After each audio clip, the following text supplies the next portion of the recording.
Maybe you have heard the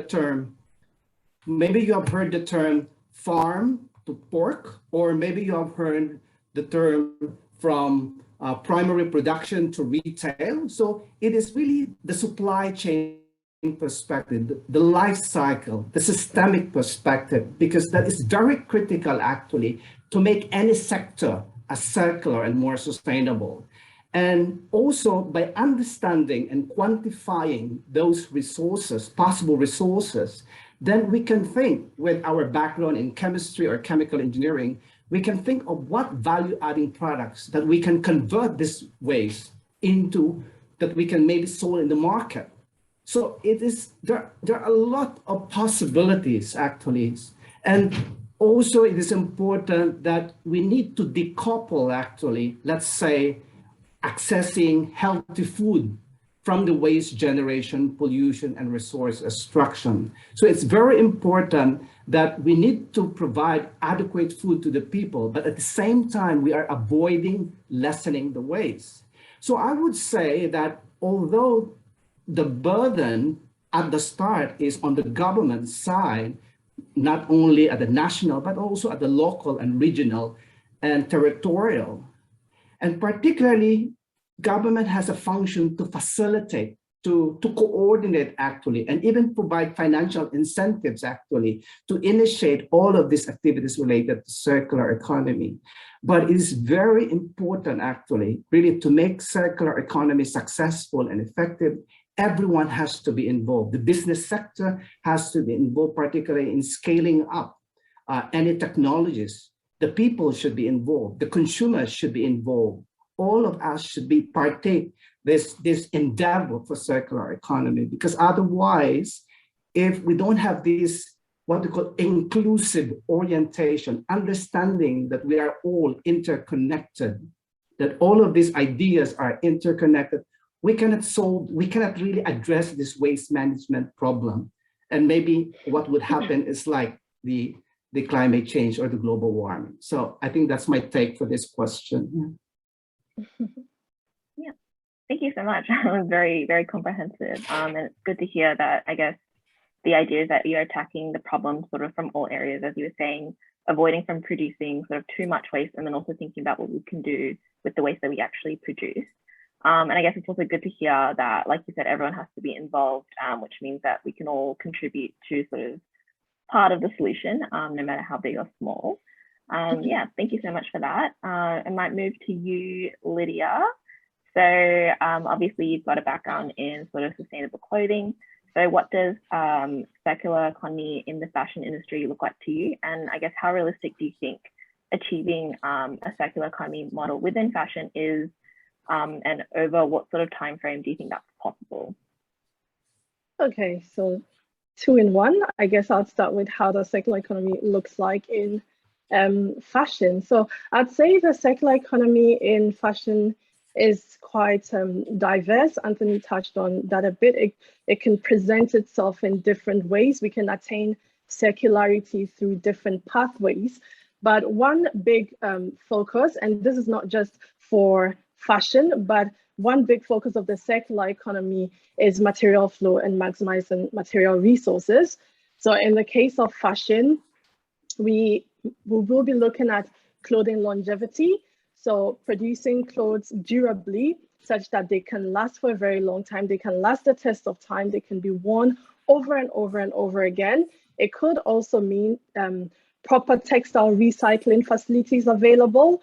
So once the garments are at their supposed end of life, how are we going to recapture the material resources in the garment? Also, it could also mean extended producer responsibility, which Steve touched on. If we want to be able to recapture the materials in clothing that are no longer used, we need systems in place to effectively take back the clothes. And that's where producer responsibility comes in. So the producers can hold on to the responsibility of the garment throughout its life cycle, so that they can get it back from consumers and get back materials from those discarded goods so that it doesn't end up in landfill. But I guess the most important strategy, and this is seen in when you look at the EU waste hierarchy, when you look at the R's that a lot of research around circular economy and sustainability have touched on, the first and important strategy is to reduce. So reduce production, reduce consumption, reduce our environmental impacts. Basically, we are limiting quantitative growth, and growth becomes more qualitative than quantitative. So think of the circular economy, and not just in fashion, but I'll use fashion as a case because I'm more inclined to fashion. Think of it as a rubber band, the circular economy being a rubber band or a hairband. It has capacity to grow. The more we pump resources into that circle, it is still circular. Materials are still flowing. But the more we pump resources into it, virgin resources into that circle, the more it expands. And how long can a hairband or a rubber band expand to? It's definitely going to snap at some point. So we need boundaries to make sure that the circle, the rubber band, is not expanding beyond. So the most important thing in the circular economy is to reduce. And I guess the question on how realistic it is to attaining the circular economy. I would say achieving circularity in fashion is attainable, but it's not going to happen overnight. So unfortunately, I cannot give a time frame when it will happen or it may happen. But what I can say is at this stage, we would need a combination of incremental changes and fundamental changes. So when we talk of incremental changes, gradual changes to the current institutions and the current practices within the fashion system. And I guess the first and most important incremental change that we need within the fashion industry is a change of mindset, where we want to see circularity and sustainability as necessary and as opportunities, but not obstacles. So if we get to that point where we understand circularity is important, sustainability is important, then we can make the right steps towards it. And when we come to fundamental change, in some instances, we need to shake the very foundations where the fashion industry is built on. These changes are radical. So we are talking about changing the business model. We are talking about encouraging businesses to move away from fast fashion, changing the entire fashion cycle. Instead of having up to 52 releases a year of new products, changing it completely to 1 or 2. So these are fundamental. It completely changes how we are doing things. Encouraging people to buy less and commit to their clothing long time. That is fundamental, a change in behavior.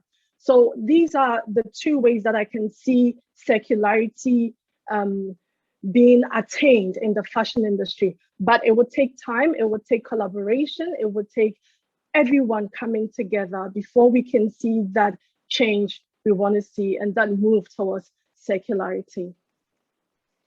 Yeah, thank you so much for that. I guess we are seeing a recurring theme of reduction. And I thought it was really interesting as well how you separated how we defined growth between sort of quantitative, just like the sheer number of items, versus qualitative, where you're talking about you want to invest in quality, especially if you're going to be wearing these clothes a lot. I guess sort of following on from that, similar to Anthony, do you think the burden is then more on governments to create the right incentives for clothing retailers? So that mindset that you're talking about, or do you think there's sort of more innovation that's needed first to make these like more circular practices more affordable and accessible? So for example, we see a lot of like people going out to op shops to thrift. Do you think that that's sort of helping? Yeah, so okay, between policy and technology, that's what you're asking. From a government perspective, policies work. They work to incentivize change, and we've seen that in France, where they introduced the anti-waste law for a circular economy, which kind of encourages producers to produce more eco-friendly products. And they operate a reward penalty system. So if your products are eco-friendly, then you would pay less tariff towards its waste management at that product's end of life. However, if it's not eco-friendly, then you're going to pay more tariff towards the waste management. So yes, governments have a role to play, policies do work. And when you come to technology, advancement in technology is very, very necessary for the circular economy in textile and in fashion industry. And it would undoubtedly solve some of the problems, not all, but some of the problems that we encounter within the fashion industry. And one such problem is blends. So currently blends, that's blended fabric, cotton poly blends, cotton elastane blends make up to 60% of the garments that we have on the market now. So the problem with recycling blends is we don't have the right technology to separate the blends before they can be turned into new materials. So what we need is technology. However, technology is not a silver bullet. Neither is government. What we need to understand is circularity, and the fashion industry, in fact, the problems in the fashion industry is systemic. They are tied together. It's like multifaceted, different parts of the puzzle. So we need to approach it with a systems thinking perspective and systems thinking way of doing things. You have a part to play. Everyone has a part to play. Technology has a part to play. So yeah, it's systemic. Yeah, I agree with Lydia. Actually, if I may butt in here, I think Lydia has raised an important point. But I think, besides the fashion industry, it's very important that we connect this with the textile industry, because the textile industry, which is the production of the textile, is one of the dirtiest and environmentally impactful industry. So I think the government can influence a lot on how can we reduce, again, how we can avoid waste and emission in the textile industry. Actually, the government can really maybe influence, but I think in the fashion industry is mostly at the consumer side, or maybe the business industry can actually influence this one. So, and again, Lydia has raised about this systemic thinking, because again, I think the fashion industry has to work in tandem with the textile processors actually, as well as the retail industry. And this is the whole system, the whole textile, fashion, retail system that has to be in such a way. We have to optimize, minimize the emissions to air, water, to land, as well as waste as a whole, as what Lydia has alluded in her talk. Yeah. Yeah, definitely. So it's not one solution that would work for the whole, but everyone's got a part to play. The policy would have its parts to play. The consumer, the wearer would have their place to play.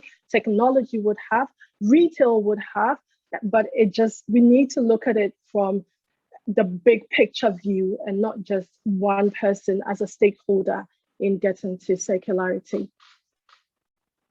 Yeah, okay. Thank you both for that insight. Fashion and textiles is definitely something that we all come into contact with on basically daily. So it's good to hear, I guess, a bit more about what's happening behind the scenes. Also good to hear that there are sort of some policy laws coming into play that do help us reduce emissions. We might pass over to Steve now.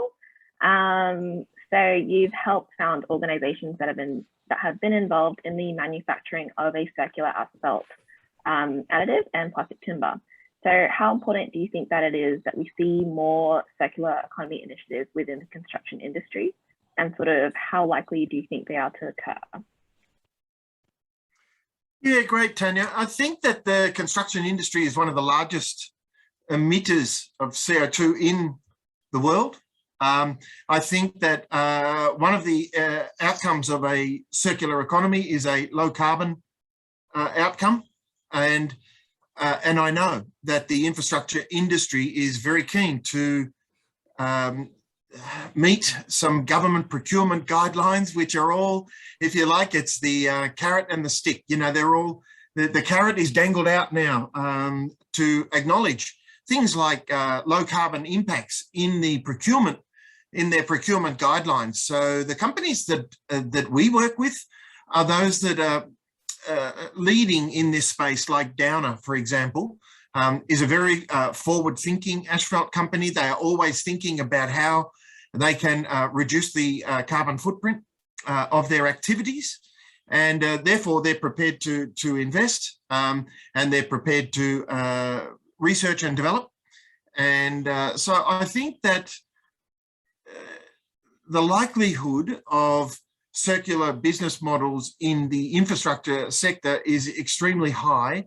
And the reason I say that is because now governments are starting to mandate, shall we say, commitment to the national waste policy, for example, and to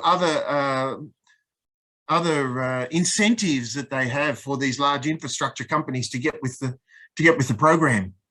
Now, if I can just zoom out a little bit and talk from a perspective, I've heard both Lydia and Anthony speak about this, and that is design. There are three basic tenets or basic foundations in my understanding to the circular economy. And it's really interesting that they seem to apply to every industry and every aspect of life. And they are designing out waste as primary objective number one. And primary objective number two is to keep nutrients in circulation for as long as possible. Now, these nutrients might be something like asphalt. They might be bitumen. They might be concrete. They might be the atoms and molecules. They might be products. They might be, a leather jacket. As I look at Lydia's profile picture there, to have a nice, well-designed, long-lasting garment is a feature of design. And then, so to keep those nutrients in circulation for as long as possible. And the third one, which is often overlooked, is to create a regenerative business model, a regenerative business. And simply put, that means that the planet and society is better off for having had that business in it.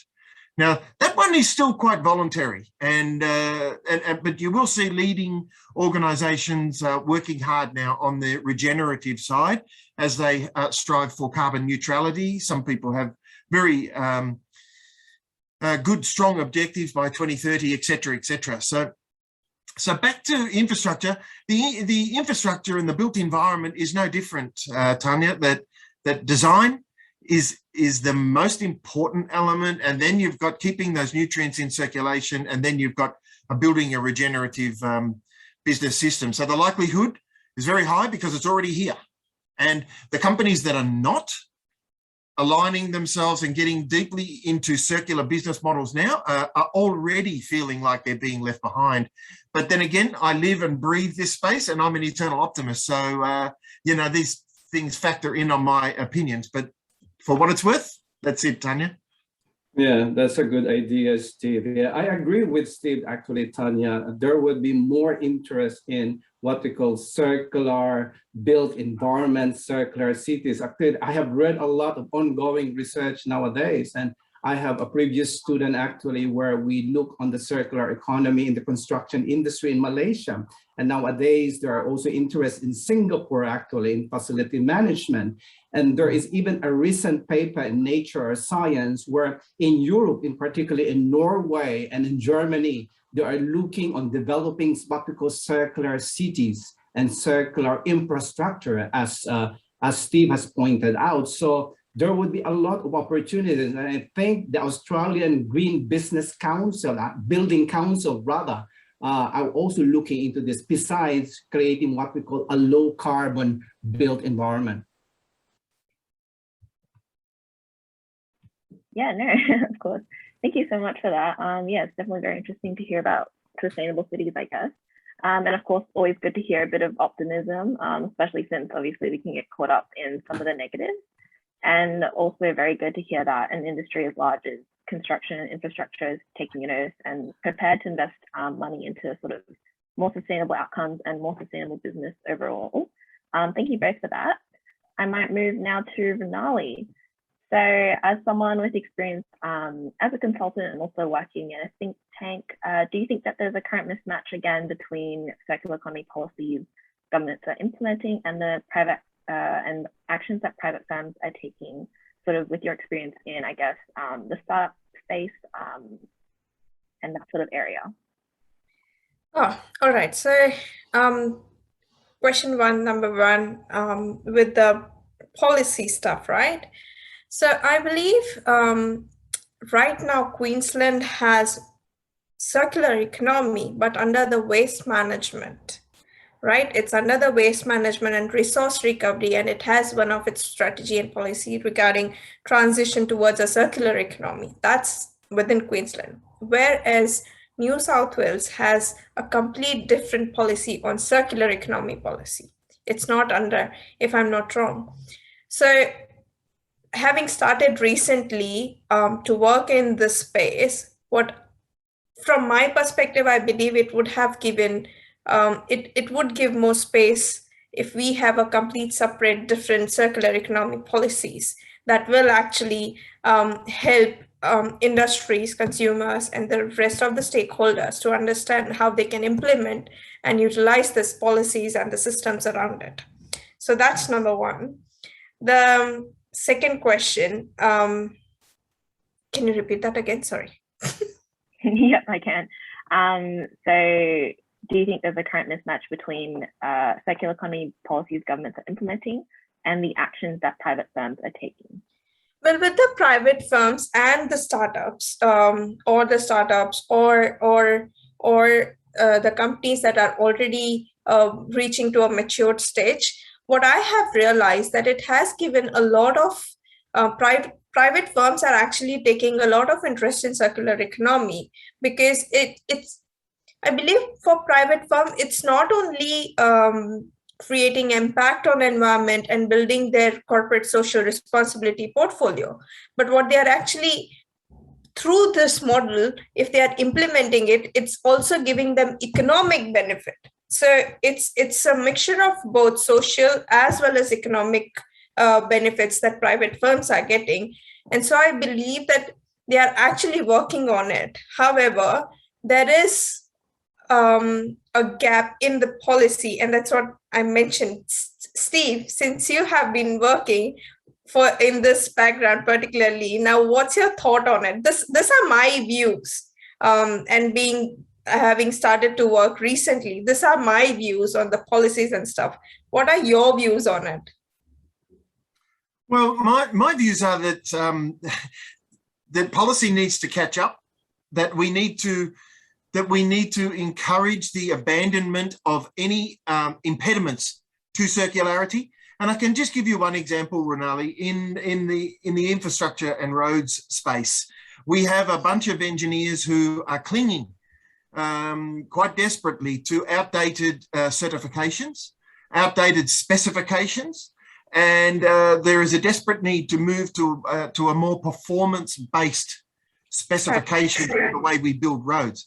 Get away from the prescriptive behaviour of you must have this type of material and this volume of material. It must be blended in this way, and you can only apply it when the sun's at a certain position.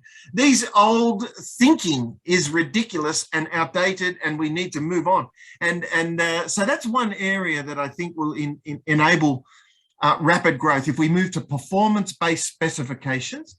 But as far as policy goes, in Victoria, I'm going to give you a very good example of a fantastic policy. It's called Recycled First. I know many of you would have heard of that. And it's been brought out by the, it's called Recycled Victoria. And it's been brought out by the Sustainability Victoria and DELP.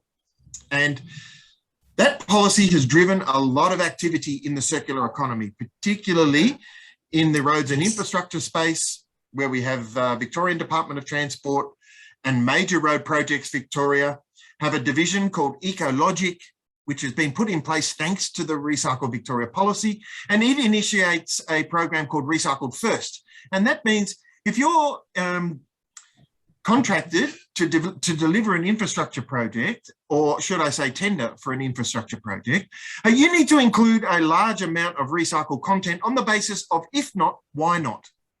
If you're not planning on using innovation and recycled content, explain why not, because we want it, Ecologic we want it to be the norm. Now, this type of policy, Runali, I find extremely exciting, because for entrepreneurs like me, it gives us the incentive to invest and to move forward. Where the policy is slow, unfortunately, it ends in frustration. Yeah, That's what even my thoughts are. Like, it should have a separate identity within the policy itself, not within the waste recovery. That's what my opinion is. Yes, and I totally agree that circular economy has so many elements to it, and waste and recycling is just a very small aspect. Yeah, it's an understatement for a circular economy. That's what I believe always. I agree. Yeah, I second that. Yeah, okay. Thanks, Steve, for that additional insight there. And Renali, I really did like your point about how private companies are becoming really interested in circular economy, and that we're realizing that investing in sustainable methods or systems doesn't necessarily mean that we're giving up the economic benefits as well. So I thought it was really good. Yeah. We might, yeah. Tanya, on that note, I would like to ask other, like our panel speakers apart from me. So when, like, this was already it was implemented years ago, right? It's not something new. The life cycle assessment and stuff like that, it was already in place, right? However, the circular economy is now the buzzing word and it's coming up. Do you think that having a separate identity as a circular economy is benefiting, or do you think that it was not needed? I think, if I may add in, actually, it benefits really, but I think the reason behind this, I think, based from Ellen MacArthur, actually, I think the strategy of Ellen here is really to attract the business leaders, actually, as well as the policy makers. And they use the term economy there with intention, actually, because when you hear about cleaner production, life cycle, it's very scientific, right? But because of this new buzzword, now it exploded actually, and a lot of people wants to join the bandwagon. And I think that is the good strategy of Ellen. And it's good because it makes all the people aware, particularly the business sector and also the government. And because in 2018, also when China said, we don't want your waste, Australia, then it again exploded here in Australia. And that's why there are a lot of interest and push across states, across local council. And I think the idea is out there, but because of this economy, which means profit, has made the business leaders and the government policymakers become this concept more attractive. Okay. Yeah, definitely. I 100% agree with you. I think the framing of it was a bait to get people interested, because it makes it look more like a business opportunity for them rather than something very scientific and only for the benefit of the environment and the society. But to get the big people who make the decisions, the big businessmen, interested in it, you need to bait them to let them see the business opportunity in it. So I guess it works saying a circular economy rather than saying life cycle assessment, or yeah. Well, I believe, like, even with the circular economy, what's interesting part here and what people have now come to know and are more curious to know is it's not about the product where it is coming from, but where it is going to. Like, whether it's going directly to landfill or whether it's going into another product. So I believe that curiosity is now emerging among people to know where the product is ending, rather than and more curious to know the whole supply chain system, like where it is coming from, where it is going through, what's process it's going through, and where it is ending, like the end what is the end product probably, and it's not even the end product now, after that, where it is going to be. So I believe that curiosity among individuals have been also started with circular economy. I would definitely agree with that, Renali. I think that consciousness on Earth has shifted, and I believe, whilst that's rather an esoteric concept, I think that there is a level of realization that is quite modern, and that realization is that this planet is not infinite in its gifts, that in fact it is a living system, and particularly since we got the photographs of Earth from space, I think we've come to realize how fragile our mother is. And what happens there is that I do believe that the average person is raising their consciousness to the point of realization that this can't go on. You know, this is not sustainable. This is, we all need to make conscious purchasing decisions in order to create a more secure future. Now, if it helps to encapsulate all of these things as circular economy, Anthony mentioned before, and I think I said too, that we used to call circular economy all sorts of things, but it was the same basic fundamentals, and ancient civilizations have always looked after their resources. You could call that circular economy from an early axe head being remade into another tool or another product. That's circular economy long before Ellen MacArthur even started to buy her first sailing boat. So look, it's absolutely key to be able to, for us to be able to encapsulate some of these thoughts under the umbrella of circular economy. I love it, and it really works for our business and many others that I know. Yeah, okay. Thanks, Ronali, for that question, and everyone for the discussion that followed. I also kind of agree with the sentiment that circular economy, I guess, branding is there to kind of encourage private enterprise to get more involved. And I guess it also extends to sort of like your everyday people, everyday students as well.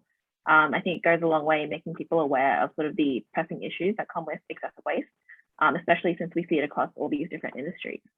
Yeah, so thank you for that. I might now ask a bit more of a general question. So I guess coming off that point about everyday consumers, what do you think are the biggest opportunities for everyday people to behave in a more circular manner? And what behaviors have you personally changed maybe to align more with circular economy principles? And on top of that, if you had any recommended resources such as podcasts or books, that might be great to share as well. Yeah. All right, maybe I start with that. Yeah. In terms of my what I have done actually, so that I can align with the circular economy principles, and taking also from the points raised by Steve, that raising consciousness is really important. Awareness is very important to make an impactful CE, circular economy. You have to really touch the heart and mind of the people. And that is why a lot of people nowadays are being more aware, environmentally conscious. I think it is very critical for consumers to be mindful. I would say we should extend that idea of mindfulness in our buying behavior, because it's very critical, particularly if we really want this circular economy to work effectively beyond our imagination. We have to be aware of the life cycle, systemic impacts, resource consumption, waste at every stage of the supply chain. So what I did in my case, I've started composting in my backyard actually. So when I cook, any organic waste goes to my compost bin, or when I mow, the grasses go to the compost bin. I usually use also what we call these reusable bags actually, instead of the single-use plastics. And I also becoming more reflective when I buy things. And maybe that is a result of being mindful, because I'm practicing that being mindful. When I eat also, I only eat when I am hungry. I'm not anymore convinced that I need to eat at least three times a day. So I practice what we call alternative fasting actually, which is very important for me, because it's one way for me to minimize food waste also. And I love taking away my food leftovers actually. So, and I think that's, there are other ways, but those are the key behavioral changes in the way that I do things actually in conjunction with circular economy agenda.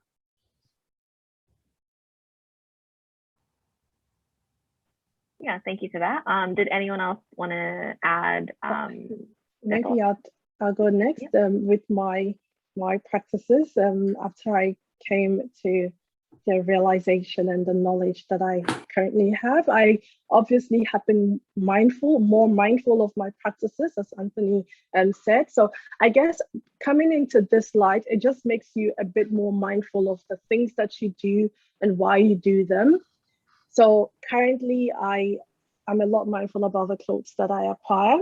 I have reduced the number of clothes that I buy and how frequently I buy. I rather wear what I have. And if I have to buy, I tend to go for muted colors because it's easier to wear. I have a uniform. My uniform is mostly black and peach. In that way, I am not going after trend. So if the new thing comes up, I don't run for it. And another thing that I found very, very helpful, and I think if you want to contribute to this circular clothing use, you need certain basic skills that allows you to contribute sustainably to the circularity in fashion. You should be able to mend your clothes when they're broken. You should be able to darn your socks when there's a hole in it, so that the only alternative that you have doesn't become throwing the clothes out when there's a little damage. So equip yourselves as wearers of clothes, have the right. And when I was growing up, we took a course called life skills, and it includes cooking, it includes sewing, things that can help you live independently. And that was one of the shocking things that I found when I traveled to the West, realizing how we don't prioritize these life skills because we want to move to more circular economy. However, we are not giving people the skills to independently make circular contributions in their own practices. So we can all equip ourselves with these skills that can make us contribute sustainably, mend our clothes, darn our socks, do this, do that, and just be responsible in your consumption. I'll have a go, and all great ideas, and I'm on the same boat with a lot of them. Composting is a big one for me. I started a company called Circular Food. Circular Food was about turning food waste into fertilizer in an urban context. So it was a large commercial worm farm. Now that business failed, but there's a lot of learnings out of that. But what it did teach me is that the nutrients in food are badly needed back on our land. So from my personal perspective, I've now got 3 compost bins. We don't use a green bin for food waste at all. And then that compost goes onto vegetable gardens for growing vegetables and herbs.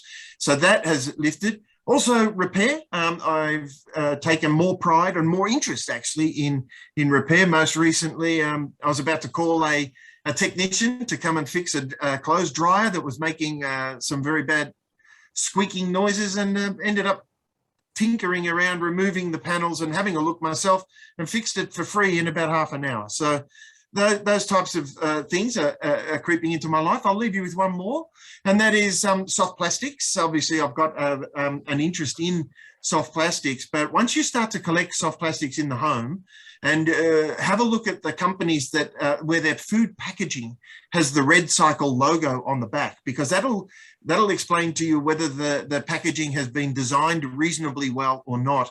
And what I mean by that is a lot of packaging, you'd be amazed, is 2 or 3 layers of laminate, and these laminates are not compatible with each other, and that makes them basically not recyclable. So by becoming more conscious of what a packaging or food packaging or any type of packaging is well designed, really does help, I believe, helps drive purchasing decisions, which ultimately drive design. Well, if I say, I would go on and on and on, because my personal belief and my experiences, I come from India, and I believe where there is low economy countries like India, people tend to find out ways as in how we can use particular products, right? So in India, a certain cloth will actually go from a cloth, a t-shirt will go into a bag, like somebody will sew a bag. And then if it's not working, if it's not going into bag, it will go into mop, or then people will use it to clean the vessel if they are wet and stuff like that. So I have lived these principles since I was like child. Like that's what we are taught, as in not to throw it away, use it in other ways you can. Now, when I came to Australia, this was very different for me, because we used to live in a shared house. And I remember I brought a bottle of jalapenos, and I saw that someone just throw it away. It was a glass bottle, and I saw that someone is just throwing it away. And I said, why can't we just use it to fill up something else? And that's where I started to collect it. Now, once I collected, it was like I didn't have any room to put it up. So what I did was I actually joined a group. It's known as Gift of Giving, and you can actually put stuff over there and people can just take it for free. And I was like, well, I have this stuff, you can take it for free. Another thing, when UQ or any other universities have market days, we actually collect a lot of bags with us, right? Because of the merchandising thing. So you have a lot of bags. So when we used to go in Aldi, me and my partner, we used to take extra bags with us. So if somebody is willing to have that, they would actually take that bag from us, and that reduces waste. One day, unfortunately, I forgot to take bag because I was going from my job. And luckily that day, someone else offered me that, oh, I have this bag for you. Like, would you like to use it? And that's where I started realizing, if I do it, someone else would do it some or the other way. And I believe it starts from us, small things, and take it SDGs, Sustainable Development Goals, or circular economy. I emphasize, I strongly believe that everything starts from home. And if we start it from home, it will leave a lot of impact. So you do not need to be great or need to work in a company. If you start small, you cannot imagine what wonderful impacts it can bring to your life as well as others. That's from my side. Yeah, okay. Thank you so much for that. It's really good to hear that there are a lot of, I guess, everyday things you can do to reduce personal waste, and sometimes you can also save a bit of money from that. So I guess we'll move on to our last question before we go into Q&A. So last question is, what are you looking forward to within your industry? So for example, are there any new sort of technologies or initiatives that you've seen recently that's been really positive for the movement, or that has benefited the work that you do? Does anyone want to start off, or shall I pick? I'll just say, in terms of SDGs, or in terms of fashion, or in terms of daily materials, I believe there are certain resources, there are certain companies already out there, and I would suggest you to reach out over there. One is World Biggest Garage Sale. They are doing a lot of things, and I would highly recommend you to go out there once and see how they are actually working and how the principle is actually working. It's a wonderful company over there. There is another company, but it's based in Sydney, I believe, and they are hair salon, but they are actually the hair towels and stuff, they're actually creating those and sewing those back and giving back to the koala sanctuaries to protect their hands and cover them up. So there is something which is already going on. It's just like you need to have an eye on what's going outside. Even for the previous question, sorry to interrupt, with the resources, Choreo is the one which provides masterclass of circular economy. It's a 3-day intensive course, probably. It's a wonderful course people can go through, and they also provide, sometimes they also provide a scholarship.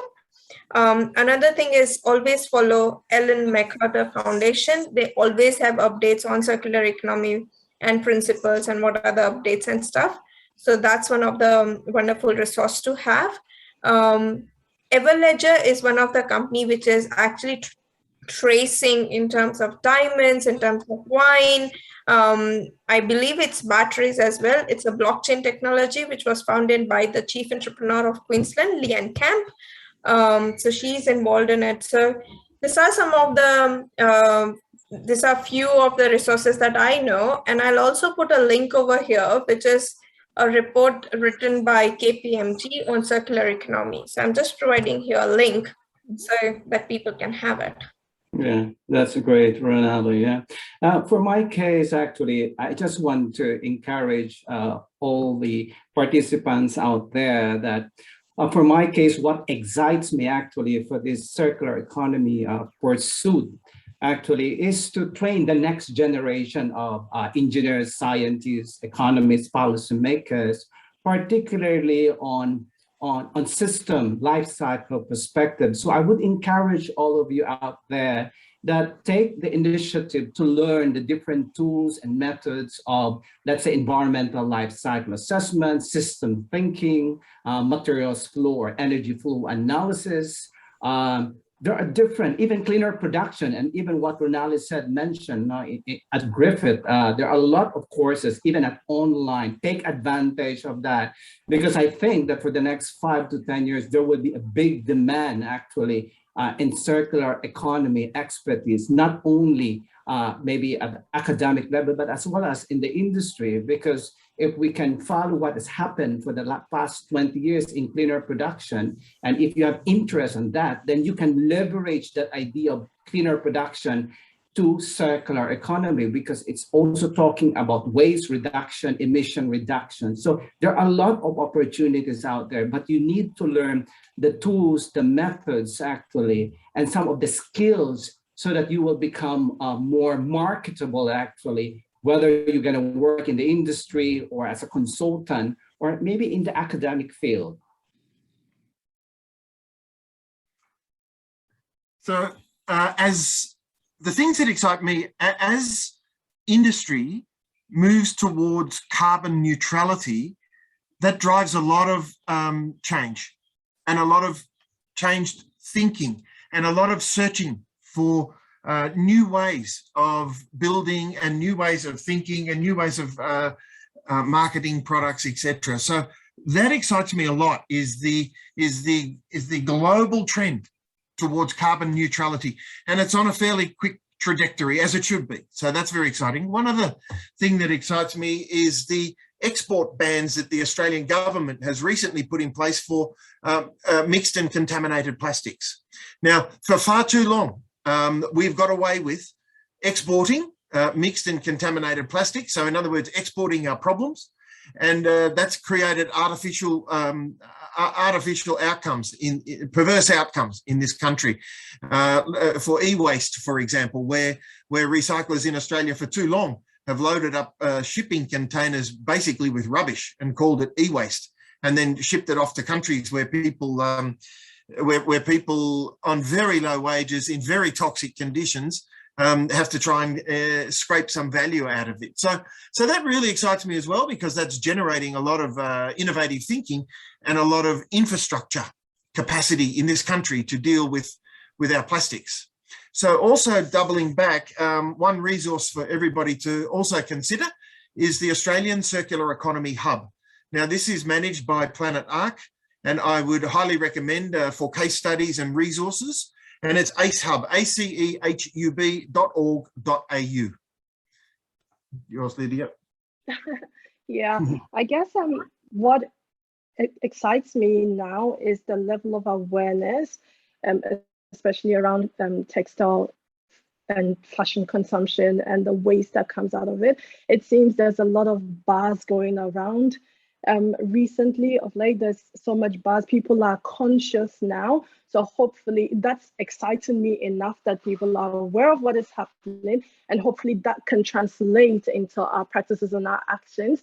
Secondly, what really is exciting now is I do know so many work in progress around technology to help with textile sorting, textile disassembling, and recycling. So it's really good that different stakeholders are working together to see how we can advance using technology in sorting these problems out. So that's really exciting to me, and it makes me see the potential. I just hope circular economy is not just a trend, but we are going to action the things that we are saying. So yeah, I'm quite excited, and I see great potential ahead of us. Okay, thank you very much, everyone. We might wrap out the panel section there. Oh yeah, go ahead. One thing. It's not about any industries booming with the circular economy or not. Circular economy actually gives every individual a space to think and go back as what they can think of with their imagination of every product you have. And from there, your journey can begin with the circular economy. You can be an entrepreneur, you can be a researcher, you can be into any industry and work from the bottle to the top level. So it's like, it's every phase in a company or even as an individual. And that's very exciting about circular economy. Yeah, definitely good to hear. Thank you for that. So yeah, we might wrap up the panel part there. We're nearing time. So we do have a bit left over for Q&A from the audience. Harry, if you wanted to stick over to the next slide. So we've already got quite a few questions both in the chat and on the Slido, but just a reminder that if you haven't had a chance to ask anything, yeah, you can type it into the Zoom chat or through the Slido link, or you can unmute and ask the panelists questions yourself.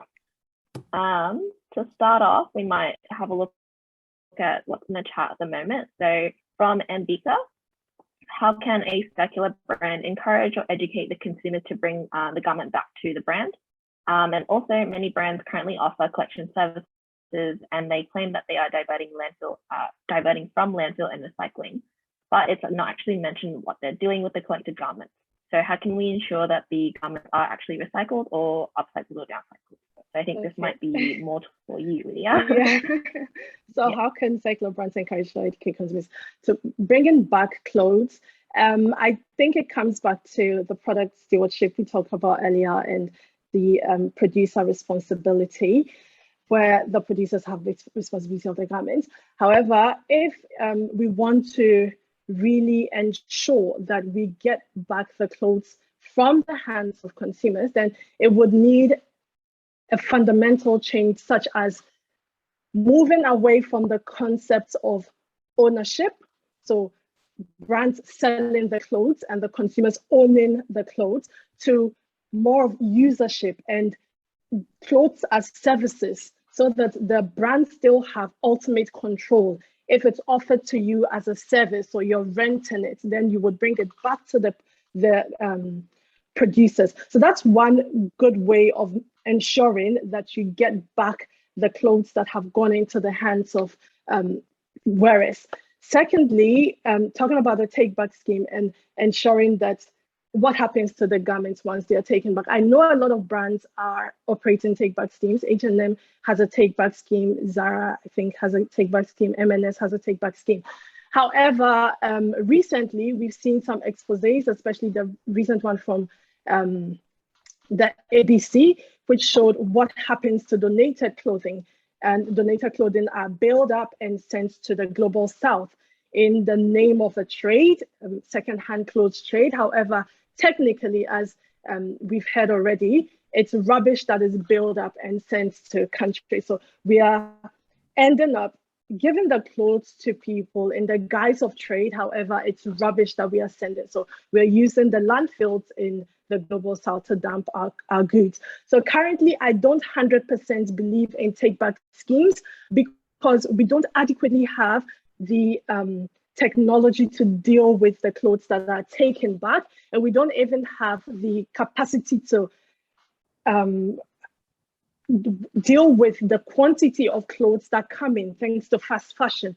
So what I believe in currently, and I know with time we would get to the stage where we have the infrastructure in place to deal with clothes that come back to the industry and the brands.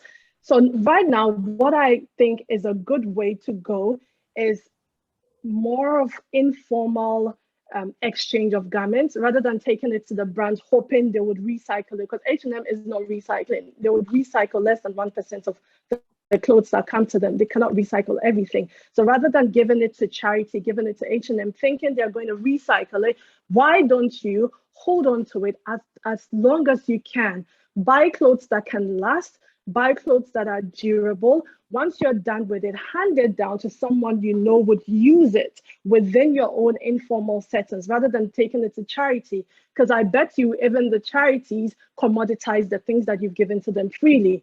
They would send it to countries like Ghana. And I'm very passionate about this because I have seen the extent of the situation and how bad it gets, how bad my country is choked up, how bad the sea has taken up all of these clothes.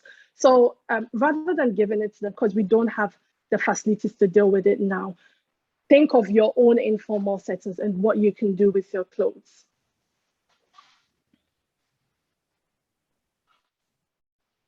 Yeah, so I think Mbika's just said thank you there in the chat. I might actually expand this question for everyone as well. So how I guess can we ensure that companies actually make good on the promise to recycle and reduce waste? Is there a way to track that at all in your experience within your industry? So for Renali, Steve, or Anthony? According to me, there is this company Everledger, which is now gaining attraction from even the fresh fashion industry. So I believe that there is this company and they're tracking things but on top of my head, I'm not really sure about it, but I would agree with Linda, what she said. Lydia. Are you asking what the tool that we can use to track the waste and water and energy consumption? Is that the question? Yeah, if there are ways that we can track companies that have promised to, I guess, reduce waste. Yeah, there are already a lot of tools actually that we can use actually to track waste, emissions, energy consumption, resource consumption. There are already modeling tools. There are already software that we can use. One of that is there is a Stand2Web software, which is good for materials flow analysis, where any kind of industry, you can use that to analyze the input and the output of any industry. You can also use some life cycle assessment tool where you can also track the inputs and the outputs, including the waste and emissions. And here in Australia, we have what we call the IA Lab, which the basic foundation is the economic principle of input-output analysis, which would really help you to identify and quantify what are those wastes, what are those emissions, where are they located, at what stage in the supply chain. And then as a result of that, then you can propose strategies to reduce those wastes and emissions. So there are already tools. You can just Google them and you can find them easily. Okay, yes, thank you, Anthony. And just coming off the back of that, we've got a question in the chat also about the life cycle assessment. So Safi has asked, life cycle assessment has been presented in forms of EPDs, and they are widely used in the industry. Given that EPDs are almost impossible to be comparable, do you think that EPDs have their values in communicating a product's circularity?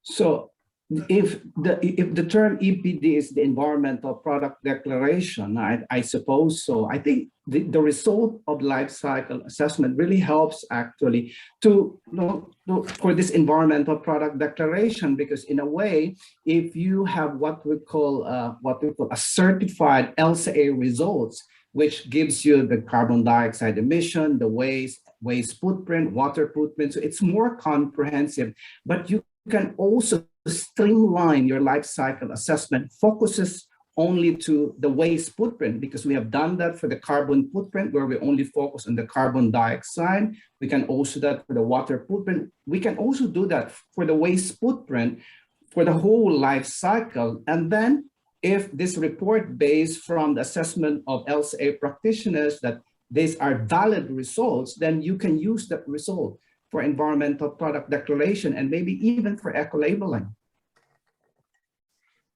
And there's another really interesting way to combat. I think some of these questions are alluding to a concept of greenwash, where companies will tend to make extravagant claims about what they're doing. So there's a thing called the pub test, and the pub test is, is it realistic? Speak to the people. at these companies. How passionate are they? How believable are they? Do they have any qualifications or certifications to their company, ISO standards or industry standards, or ISCA rating for the infrastructure industry, for example? It is very, very important. And then Anthony and Runali talked about verified data. Really, Everledger is one of many, many companies who are building tools to verify data and verifying it by at least two sources. So for our in our situation, if we ship Tonoplast to Downer's asphalt plant in Somerton, we match that shipping record from our company to the receival at their asphalt plant, and then we take that further and we match it to the truck that went out to the council and laid that asphalt. And that can all be put together into a verified data string. And so there are ways, but the pub test is the cheapest and easiest. That's right. Yeah, that's good that you raised that point, actually, because in LCA, particularly actually in the United States, where there is what we call LCA practitioner. So you become certified, qualified.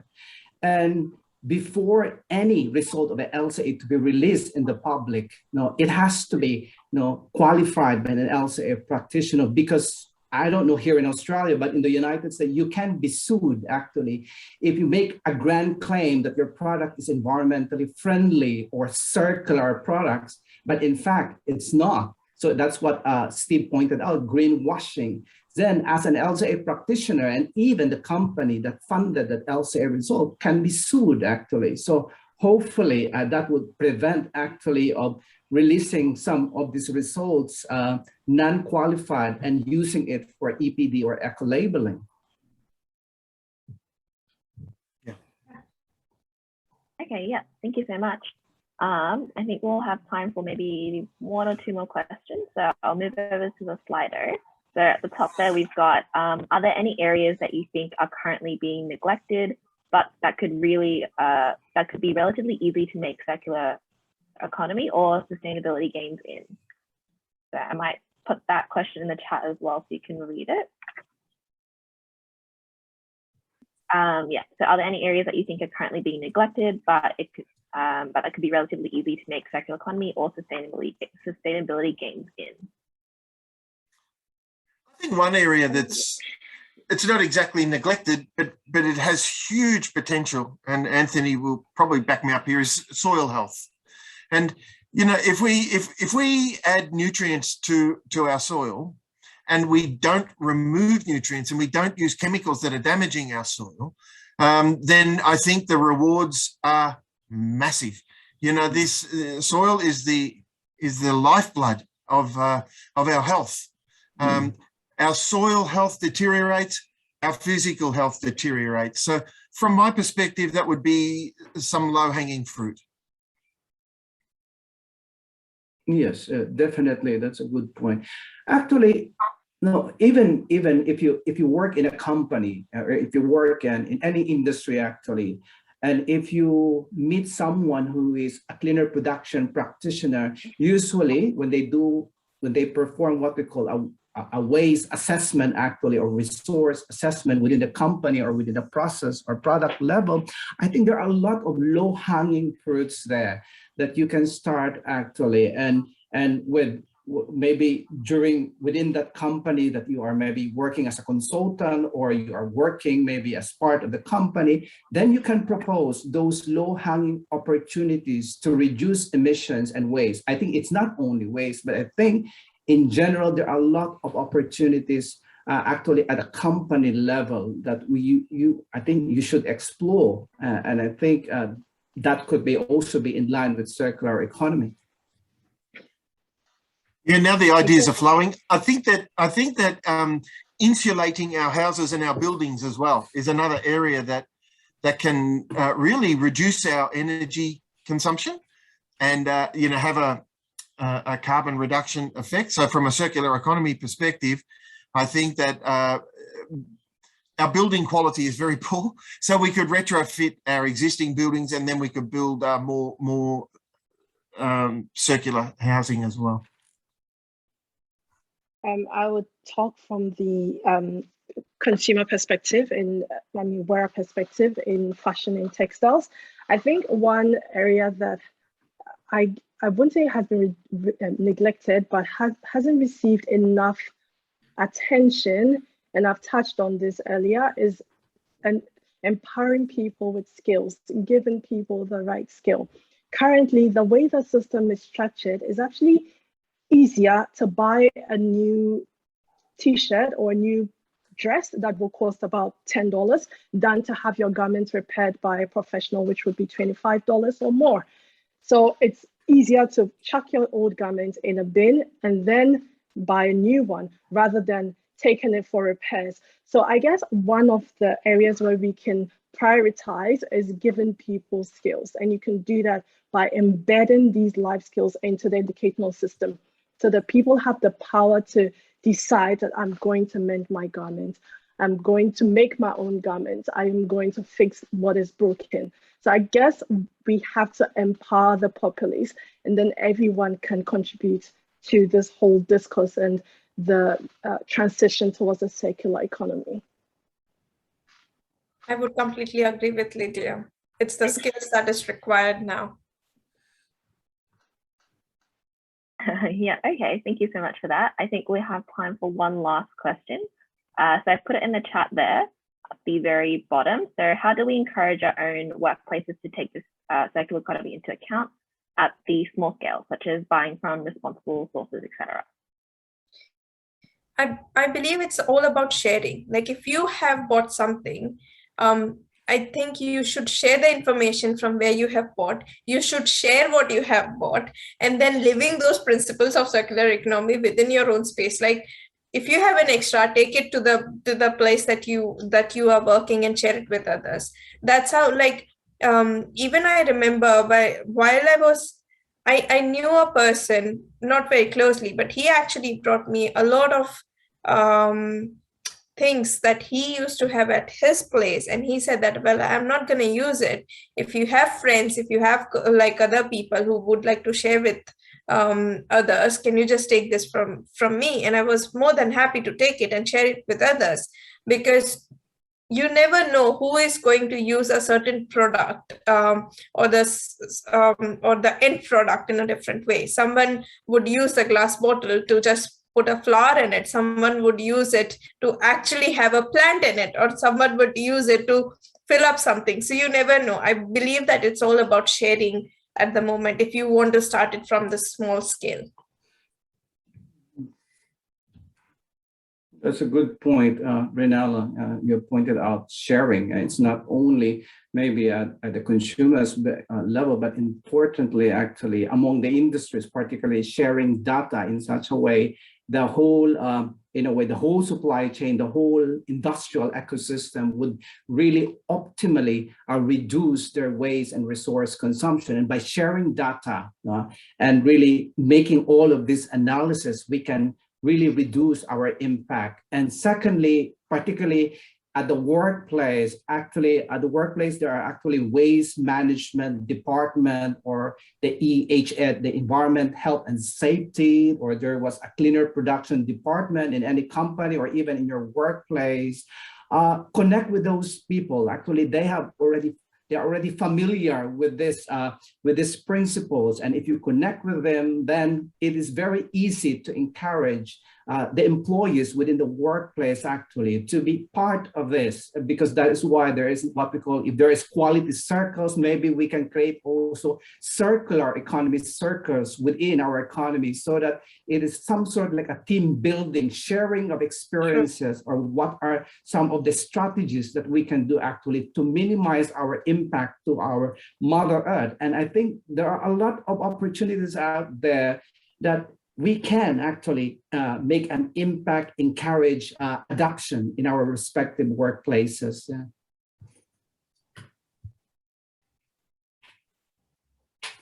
Okay, yeah, thank you so much. I think that's probably all the time we have for tonight. So thank you again to our panelists, Renali, Steve, Lydia, and Anthony for joining us this evening, and to everyone on call in the audience. I hope it's been really insightful, and there's clearly a lot of people and passion working sort of towards positive change. And so hopefully you'll come away from this feeling uplifted and optimistic for the future.